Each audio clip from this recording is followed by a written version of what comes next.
Bu gün Abşeronun qədim kəndlərindən olan Hökməli kəndindəyik və yanında durduğum qəbrin sahibi, zamanın tozuna bürünmüş şair, qəzəlxan, Abşeronun və Hökməlinin fəxri, Biqələm ləqəbi ilə təxəllüsü ilə tanınan Kərbəlayı Məhəmməd Soltan Əhmədoğludur. Bugün unudulmuş bir söz ustadının həyat yoluna işıq salaq. Onun qəzəllərinin izi ilə keçmişə səyahət edək. Görəsən, Hökməlinin bu sakit məzarlığında uyuyan Biqələm kim idi və onun sözləri niyə bir əsrdən sonra belə yaşayır? Elə indi başlayaq. Ey yar, bu cavan ömrümü nə üçün hədər etdin? Yıxdın məni biganələri bəxtəvər etdin. Eşqin oduna saldın məni, yandırıb yaxdın. Bir zərrə vəfa görmədim, aləmi dərd etdin. Gündüz gecə fəryad elədim dərd əlindən.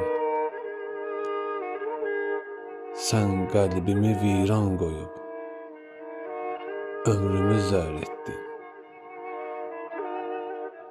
Mən aşiq idim, eşq yolunda çəkirdim əzab. Sən zülm ilə bu sinəmi qan ilə tər etdin. Axır ki biqələm kimi divanəni ey yar, bir qəm dəryasına salıb dərbədər etdin.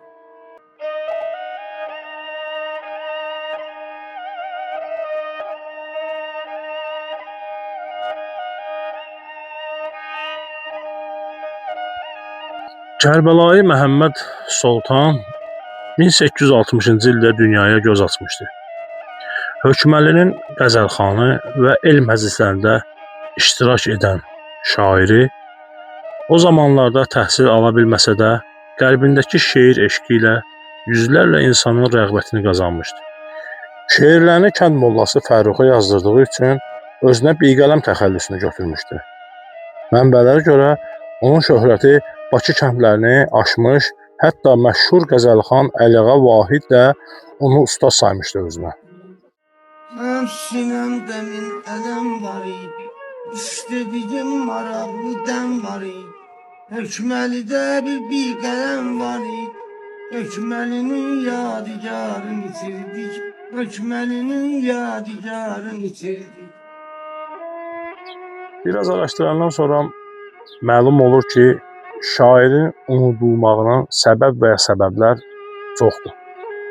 Məsəl üçün, insanı düşündürən bir şey var. Bu, qədim memarlıq üslubunda olan qəbrin sahibi, Biqələm təxəllüslü şair Rus imperiyası dövründə yaşadığı üçün o vaxtlar yazıb yaradıb. Və qədimlərdə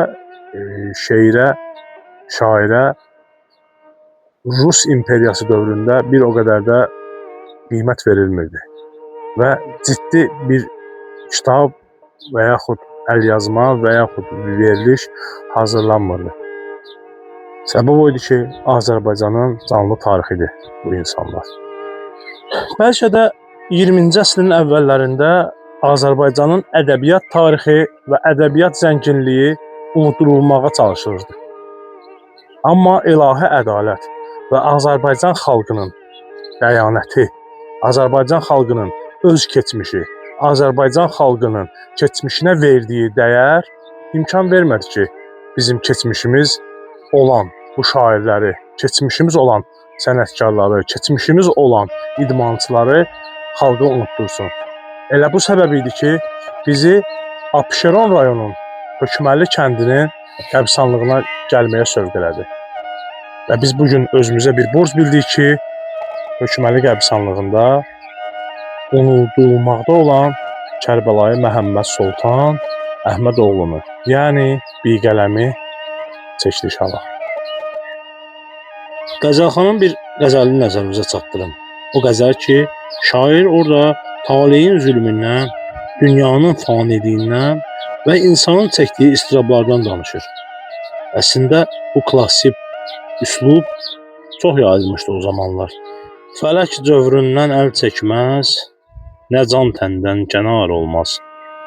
Yanar düzəxdə nar əhli, mənim tək şölə var olmaz.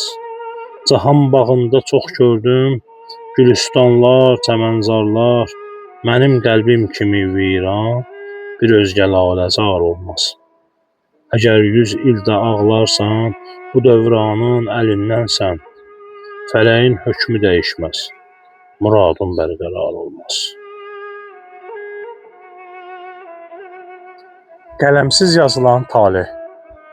Əslində bu gün bizim məqsədimiz şair Qəzəlxan Biqələm təxəllüsü ilə tanınan Kərbəlayının qəbrini çəkmək və onun haqqında qısa məlumat verməkdə məqsədimiz o idi ki, biz unudulmuş tarixi, qələmsiz yazılmış keçmişi izləyicilərin nəzərinə çatdıraq.